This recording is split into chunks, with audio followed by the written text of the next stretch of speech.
조현병은 완치가 되나요? 라는 그 질문, 치료가 되나요? 라는 그 질문을 다시 다르게 표현한다면 어떤 사람들이 조현병 환자로 오해받을 수 있나요? 그렇죠, 그렇죠, 그렇죠. 내지 그 사람들이 어떻게 하면 마음의 아픔을 줄이고 자기 삶의 주인으로 살 수 있나요? 그렇죠, 그렇죠. 그걸 또 바꿔서 그렇게 마음의 혼란과 아픔을 겪고 있는 사람들이 어떻게 하면 같이 지내는 사람들에게 이해받을 수 있나요? 그렇죠. 라고 질문을 바꿔야죠. 그렇죠. 특히 우리 사회에서 조현병이라는 병명을 얻는 사람들은 그건 의사들이 부르는 명칭이라고. 그렇죠. 그냥. 그런데 그럼에도 불구하고 어떻게 그 병명을 얻게 되나요? 그러니까 라는 질문을 던지는 아니, 거죠. 이런 건 이렇게 부르게라고 그냥 정한 거라고요. 그렇죠. 그래서 우리 사회에서 조현병이라는 병명을 안 얻는 가장 좋은 방법은 뭔지 아세요? 병원 안 가는 거? 그렇죠. 의사를 안 만나는 거? 그렇죠. 근데 그런 이야기를 하나요, 안 하나요? 하지만 부모님들은 질질 끌고 가죠. 그러면 부모가 자기 자식을 정신병자로 만드는 게 정신질환의 시작이 되는 거네요. 각자 도생 시대의 마음 해방, 통증 해방 방송 황심소. 고구마처럼 답답한 삶이 아닌 내가 원하는 삶을 살고 싶은 당신에게 건네는 속 시원한 사이다 방송 황상민의 심리상담소. 도무지 이해할 수 없는 행동을 자녀가 보일 때 우리 애 혹시 정신병 걸린 건 아닐까? 하는 생각에 사로잡혀 병원을 찾는다면, 그래서 무슨 병으로 진단을 받는 순간 우리는 너무도 쉽게 아이가 병에 걸려서 이상한 행동을 보였던 거구나 하고 단정 짓게 됩니다. 문제가 무엇인지 알아보기도 전에 약을 먹으면 낫는다는 정답에 갇혀서 결국 아이가 정말 무엇 때문에 어떤 마음에서 그 행동을 하게 됐을지는 전혀 생각해 볼 수도 없는 상황이 벌어지고 맙니다. 근데 많은 부모님들을 만나봤는데 그렇게 몰린다면 너무 억울해요. 그렇죠. 왜 억울해요? 아니, 엄마가, 제가 만약에 엄마로 빙의해서 말한다면, 네. 내가 큰 걸 바란 것도 아니고, 네. 그냥 내 아이가 다른 사람들에게 오해받지 않게, 욕먹지 않게, 네. 잘 알고 있는 것으로 생각되는 의사 선생님한테 가서 조언을 구한 건데. 아니, 의사가 왜 내 아이가 다른 사람한테 욕먹지 않게 성장하거나 자라는데 더 잘 안다고 생각해? 아니, 제가 그런 건 잘 모르지만 담임 선생님이 정신병원에 가라고 했다고요. 학생 정서행동 특성 검사에서 제 아이가 위험군이래요. 검사에서 위험군이면 그 검사에서 위험군인 구나 라고 생각을 해서 하면 되지. 왜 정신병원에 가요? 아니, 내 애를? 저야 담임 선생님께서 하시는 말씀을 그럼 따라야지. 거기다 대놓고 왜 가라고 하세요? 이렇게 질문하라고요? 그럼요. 어떡해요? 담임선생님한테. 담임선생한테 질문을. 제 아이를 맡아주시고 가르쳐주시는 분한테. 질문을 못하는군요. 예의 없어 보이잖아. 사실 이렇게 안 하게 된 이유가 저 질문해본 적이 있거든요. 선생님께서 저를 불러서 말씀하시길래 네. 우리 아이는 이러이러한 특성이 있는 아이입니다. 이해해주세요. 라고 말을 해본 적이 있어요. 그랬더니 담임 선생님이 제 아이한테 너 똑똑하고 잘나는데 왜 학교에 다녀? 너 그냥 집에서 혼자 해. 라고 말했다는 거예요. 저 그 뒤로는 아예 질문 안 해요. 무서워서. 아니, 부모가 아무리 똑똑하고 잘나도 초등학교, 중학교는 초등학교 1학년. 그러니까 의무교육이에요. 의무교육이라서 내가 학교를 다니지, 내가 못나서 학교를 다닌 줄 아세요? 라고 한마디 더 하시면 되지. 그 똑똑하고 잘나신 부모님이라면. 왜 그건 안 했어요? 그걸 나중에 아이가 며칠 지나서 이야기를 했을 때 듣고 정말로 많이 아니, 그럼 담임씨한테 그래. 선생님, 저도 애를 안 다니고 싶은데, 초등학교, 중학교는 대한민국에선 의무교육이라서, 국가가 부여한 의무라서, 보내는 겁니다. 선생님은 교육 공무원으로서 지금 이 의무 복무하는 애들을 잘 관리 감독해줘야 되는 책임과 의무가 있으세요 라고 이야기를 해줘야 되잖아요. 그런데 제가 괜히 제 아이를 이해해달라 내지 제 아이의 특성을 이야기했다가 이런 말까지 듣게 된 게 아닌가 싶어서 상담했던 케이스로 빙의해서 이야기해본 거예요. 지금 아니, 일반적으로- 동그리님이 네. 너무나 이 정확하게 댓글로 답을 네. 했어요. 네. 엄마도 아이가 이해할 수 없는 행동을 하면 병에 걸린 건 아니까 믿는 상태에서 의사 찾아가는 거 아닌가요? 라고 하는데 정확하게 이게 더 일반적으로 많이 공감할 수 있는 병에 이야기죠. 걸린 게 아닐까라고 생각하시기 전에 일단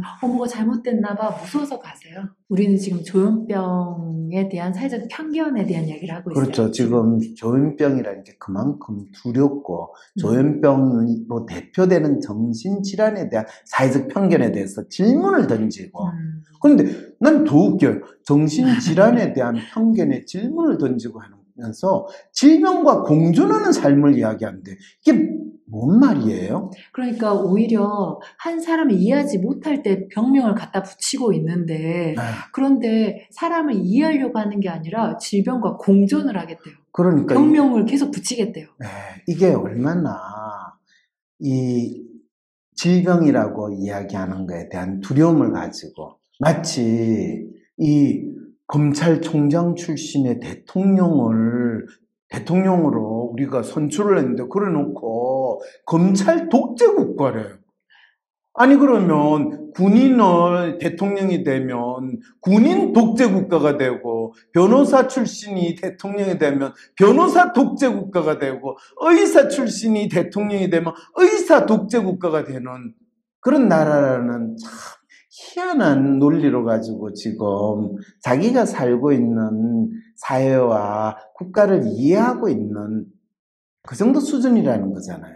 네, 맞아요. 네. 그래서 질병과 공존하는 삶을 이야기한다고 했을 때 저는 이 표현에서는 우리가 아픔을 겪고 살고 있는 것이 뭔지를 모른 채로 아프면 다 병이야라고 되고 너는 아프다고 하니까 환자야라고 믿는 의사들이 아파서 병원에 오는 사람을 환자라고 부르는 의사가 인기 있는 직종이고 의사가 일반 사람보다 6배 이상의 소득을 올리는 대한민국에서 의사에 대한 선망이 얼마나 강했으면 의사 코스프레 하듯이 아프다고 하면 다 우리는 질병과 싸우는 거야 하는 이런 믿음에서 이 글이 나오지 않았을까, 이 단어가 나오지 않았을까라는 생각인데 의사 입장에서는 어떻게 보세요? 동의합니다.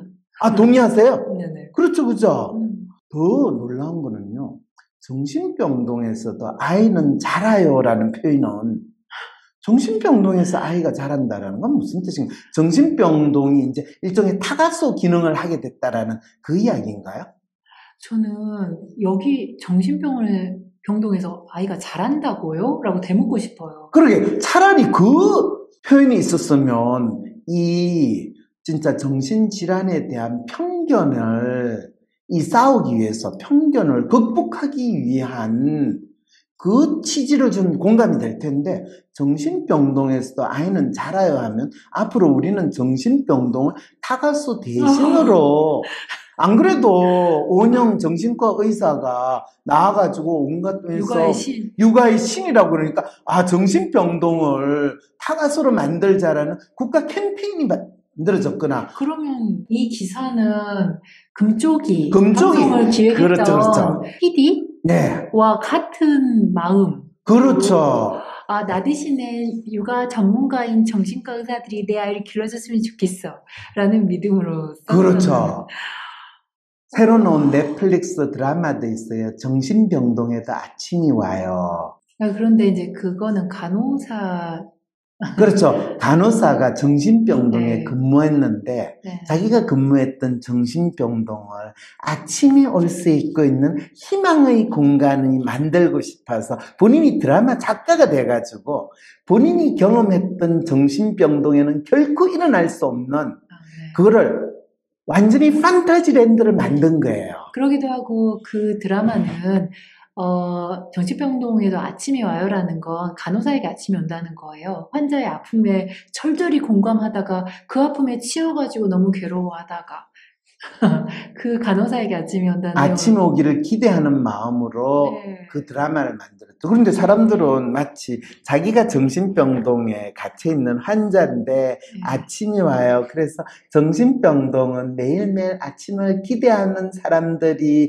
있는 곳이에요. 라는 그런 판타지를 사람들한테 선사하는 드라마처럼 받아들여지고, 또 거기에서는 이 의사는, 정신과 의사나 또 간호사들은 정신병원에 있는 그 환자들을 치료하기 위해서 불철주야 노력하는, 헌신하는 모습을, 현실에, 여러분 아시잖아요. 드라마는 현실에서 결코 일어나지 않는 것, 최고의 이상적인 판타지를 우리는 드라마를 통해 가지고 충족하고 구현하는, 그거를 넷플릭스에서 만들었는데, 한겨레 20일 기사에서 정신병동에서도 아이는 자라요라는 이 제목의 타이틀을 봤을 때, 와, 정신과 의사 오은영 씨가 육아의 신으로 등장했다는 것은 대한민국의 모든 가정이 일종의 정신병동으로 지금 활동하고 있다라는 것을 TV에서 거의 쇼 드라마처럼 예능으로 구현을 했는데, 사람들은 자기 집이 정신병동인지는 잠시 잊고, 검적이 그 드라마를 보면서 우리 집은 그래도 저거보다는 좀 나아, 우리 집 애는 검적이보다는 좀 나으니까 참 다행이다, 이런 위안을 경험한다는 거. 심지어 이것도 정신병원에 아이를 데려가는 부모님들에게는 위안이 되는 문장이죠. 정신병동에서도 아이는 잘한다고 믿고 싶어하는. 그렇죠. 하지만 아이 입장에서는 너무나 극악무도한 상황이라고요. 부모 손에 이끌려 정신병원에 가고, 성장이라고 하는 게 마음의 성장, 한 인격체로서의 성장은 아예 배제된 채 사회적인 단절된 환경 속에서 몸뚱이 자라는 것이 성장이라고요. 밥만 먹고 잠만 잘 자면, 그리고 밥도 잠도 사실 제대로 잘 잘 수 있는 환경도 아니잖아요. 그러게요. 그런데 그런데 잘한다고 믿는다고요. 진짜 동그리님 너무 멋있는 이야기를 했어요. 그런데 사람들이 그런 노력을 감동적으로 보지 않나요? 그런데 그들이 정신병과 정신질환자라는 대상에서 어떤 관점으로 보는지는 생각해 보지 않는 것 같아요. 네. 정신병동에서 아이는 자라요라고 하는 거를, 네. 지금 정신병동에서 아이가 생물적으로 신체적으로는 성장하지만 그 아이의 정신이 자라고 있나요? 정신이 자라는 것을 철저하게 배제하고 사회적인 생활을 하는 방해하는 걸 거죠. 괴롭히는 방해한다고요? 거고. 방해하고 괴롭힌다고요? 네. 누가요? 정신병동에 가두는 것 자체가 아이가 정신적으로 성장하고 다른 아이뿐만이 아니라 정신병 환자라고 분류되는 사람들을 가두는 것으로 치료 효과가 있었냐면 전혀 아니라고 알려져 있기 때문에. 그렇죠. 지난 전 100년의 세계에서 현대 정신의학의 그렇죠. 역사에서는 정신병동에 가두는 것이 병명을 받은 환자거나 주위 사람들에게 있어 더욱더 네. 나쁜 결과를 초래한다는 맞아요. 것을 너무너무 생생하게 보여줬죠. 그래서 영국이든 미국이든 다 정신병동 입원실 개수를 줄여가고 있는 마당에 근데 대한민국은 정신병동 개수를, 입원실을 계속 증가시키고 있는. 심지어 한겨레에서는 정신병동에서도 아이가 자란대요. 이거 재밌네요. 그럼 이 기사는 정신병동에서 아이는 자라요라는 것은 정신병동을 늘리고 정신병 환자를 양산해내기 위한 그렇죠. 정신병 비즈니스를 하시는 분들과 한겨레가 짝짝꿍이 돼가지고 혹시 그럼 이 기사를 만들었을 거라고 업무론적인 시각에서 합리적인 추론을 하는 거라고 지금 혹시 김 원장님은 지금 생각하시는 거예요? 어쨌든 편견에 대해 질문을 던진다고 하면서 지금 편견을 강화시키고 정신병 환자로 분류되는 사람들을 더더욱 갇히게 만드는 기사로 보여져요. 아니 그러면 지금 우리는 기사 내용에 대해서도 제대로 살펴보지도 않고 지금 한겨레에서 이 특집 기사를 한 취지, 지금 이 한두 줄에 있는 문장 단어만을 가지고 지금 기자가 됐던 편집진들은 어떤 마음으로, 어떤 믿음으로 이거를 기획했는가? 지금 네. 그분들의 마음을 우리는 읽고 있는 거죠. 네, 적어도 정신병동이 온실 같은 곳이라고 생각하시나 봐요. 그렇군요. 자, 정신병동을 온실이나 또는 아이들을 양육하는 보육원처럼 생각을 하고 그런 기대를 하시는 분이 이걸 적었다. 그런데 좀 더 재미있는 건요. 16년째 조현병과 동거하고 있는 28살 청년 나무씨 이야기를 어머니 윤서가 기록한 글입니다라고 표현을 했는데, 야, 이 어머니는 얼마나 힘들게 지난 16년을 진짜 처절한 마음으로 보였을까요? 조현병이라는 병명 자체가 스키조프레니아, 찢어진 마음인데, 진짜 그 찢어진 마음은 어머니의 마음이 수만 가닥으로 찢어졌을 것 같거든요. 네, 그랬을 것 같아요, 정말로. 어떻게 보면 이 28살 청년 나무씨가 조현병을 겪은 게 아니라 맞아요. 어머니 윤서씨가 맞아요. 16년 동안 조현병을 겪은, 조현병의 그 생생한 마음이 찢어지는 그 증상을 겪은 건 아닐까 싶은데, 10년째 조현병과 동거하고 있는 청년을 말하기도 했지만 또 다른 표현에서는 이때부터 조현병과의 동거가 본격적으로 시작되었다. 그렇죠. 그 동거라는 단어. 네. 동거라는 단어는 엄마는 조현병하고 동거를 한 거예요. 맞아요. 아이가 누군지를 알 수 없고, 네, 그 아이는 맞아요. 사라지고, 맞아요. 아이의 마음을 내가 읽을 수 없으니까 아이는 사라지고 조현병이라는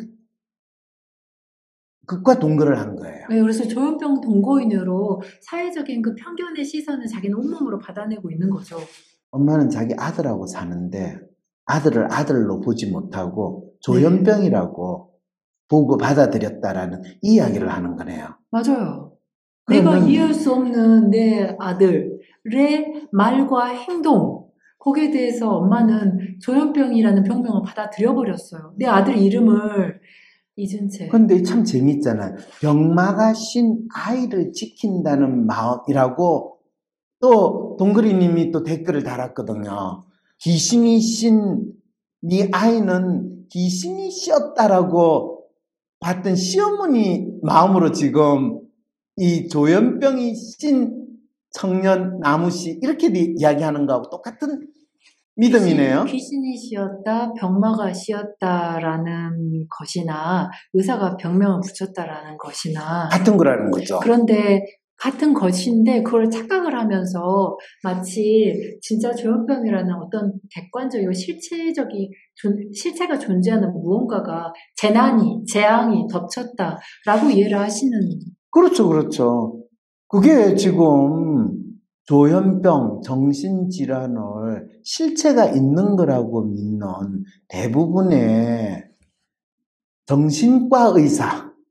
근데 본인은 정신과 전공의가 아니라 소아청소년 전공의로 지냈고, 덤으로 소아청소년 정신의학에 대해서 지대한 관심을 가지고 수십 년 동안 공부도 하고 또 환자들을 치료도 했고, 그리고 본인한테 다른 대학병원에서 이 조현병 또 뭐 ADHD, 조울증, 우울증 이렇게 해가지고 수년 동안 약을 먹는 아이들을 정상 이상으로 치료를 했을 뿐만 아니라 또 지금도 건강하게 잘 치료하고 있는 그런 환자들의 케이스를 있기 때문에 맞아요. 지금 항심소에 나와가지고 이 이야기를 하시는 거죠. 네, 뭐 정신병원 3군데에서 조현병 진단을 받았는데 학교도 거부하고 다 그랬던 아이가 혼자 공부해서 중간고사에서 평균 90점 넘게 만드는 상황을 직접 봤기 때문에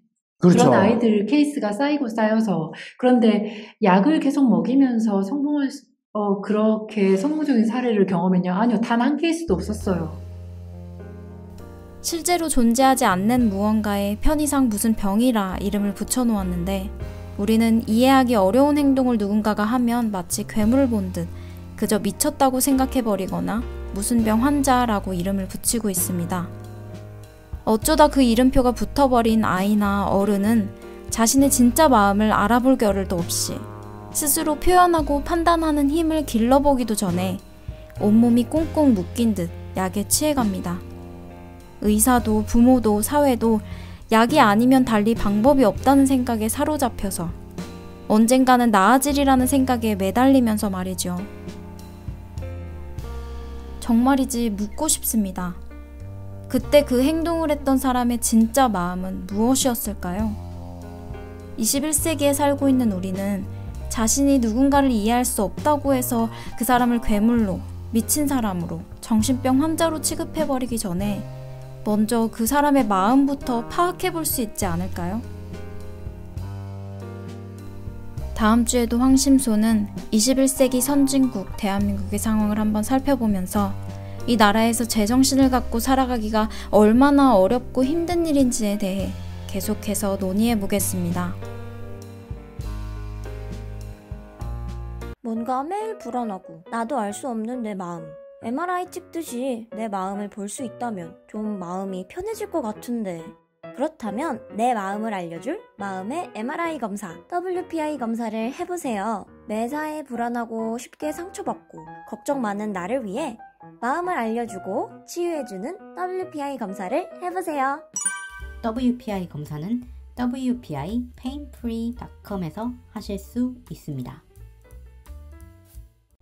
어떻게 해야 할지 모르겠어. 점이라도 볼까? 점보다 더 용한 검사 있는 거 몰라? 무슨 검사? WPI 검사. 내 삶의 해답을 원할 때 비과학적인 점이나 서주가 아니라 과학적인 검사 WPI에서 제대로 된 맞춤 해답을 찾아보세요. WPI 검사는 wpipainfree.com에서 하실 수 있습니다. 누구에게도 말 못할 나의 고민, 누구도 들어주지 않을 것 같은 나의 고민, 나의 문제와 마음의 아픔에 대해 무조건적인 지지와 위로를 받고 싶은데 내가 지금 겪는 문제를 속 시원히 해결하는 방법 어디서 얻을 수 있을까? 나의 삶의 문제와 마음의 아픔에 대해 누군가에게 이야기하고 싶고 또 아무것도 나에 대해 모르는 그 사람이 나의 마음의 아픔에 대한 이야기를 들어주고 또 나의 마음을 정리라도 해주면 좋을 텐데 하지만 상담을 받기에는 너무 경제적으로 부담이 되고 어디에서 믿고 나의 마음의 아픔을 무작정 털어놓기에는 불안하기만 하다면 안심하고 신청하세요. WPI 심리상담 코칭센터에서 사회공헌을 목적으로 제공하는 무료 상담을 받을 수 있는 기회. 대한민국 대표 심리상담가 황상민. 누구나 쉽게 자신의 마음 정신 건강을 확인할 수 있도록 직접 대면하지 않아도 언제 어디서든 인생 상담을 받을 수 있게 온라인 상담을 진행하고 단순히 들어주는 상담에서 그치는 것이 아니라 고민의 근본적인 원인을 파악하여 내담자가 원하는 삶을 향해 나아갈 수 있도록 내면의 힘을 키울 수 있는 해결책을 제시합니다. 마음 정신 건강 주치의 황상민 박사님께 온 오프라인 심리상담을 받아보세요. 한 사람에게 딱 맞는 고민 해결책과 건강한 마음과 정신을 회복하는 심리 처방전을 제공합니다. 영어로도 상담이 가능하니 언어의 장벽을 넘어 누구나 상담소의 문을 두드려 보세요. 상담 신청 문의는 WPI 심리상담 코칭센터